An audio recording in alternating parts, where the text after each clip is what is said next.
Sabi nila isa raw ito sa pinakamasarap na lomi sa Metro Manila. Kaya first time kong pumunta dito sa Makati para malaman kung totoo ba talaga. Pero teka, may siopaw din silang ganito? Tara, tikman natin. Punta tayo ngayon sa Emers Food Center dito sa Makati Cinema Square. Isang simpleng kainan na may halong Chinese at Filipino dishes.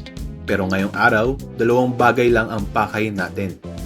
Ang bestseller nilang lomi at isang siopaw na unang beses kong makita. Ito na yung lomi nila at unang tingin pa lang alam mo nang hindi sila natipid sa sahog. May pork, shrimp, fishball, gulay, para may sariling maliit na mundo sa loob ng mangkok. At take note, nasa around 200 pesos lang ang isang order. Pero malaki ang serving. Pwede nang paghatian ng dalawang tao, hindi ka nalugi. Pero syempre, maganda tignan ang pagkain. Pero ang tanong, masarap ba talaga? At oo, masarap siya. Tamang-tama yung alat pero ang pinaka nagustuhan ko dito yung broth niya. Lasang-lasa mo yung pork at shrimp tapos pag kinagat mo yung shrimp, may konting natural na tamis. Hindi siya overpowering. Yung lapot ng sabaw, sakto rin.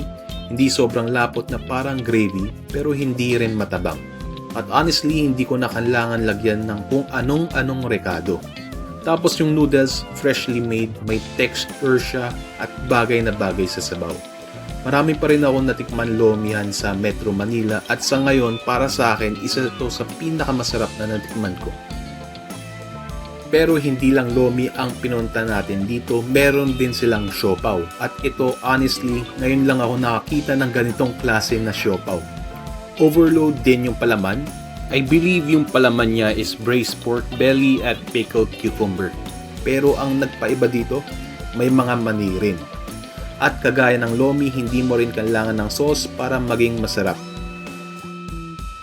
Overall, kasama na ang Emers Food Center sa personal top 10 ko. Malaki ang serving, pasok sa budget, mababait ang staff at higit sa lahat, masarap ang pagkain.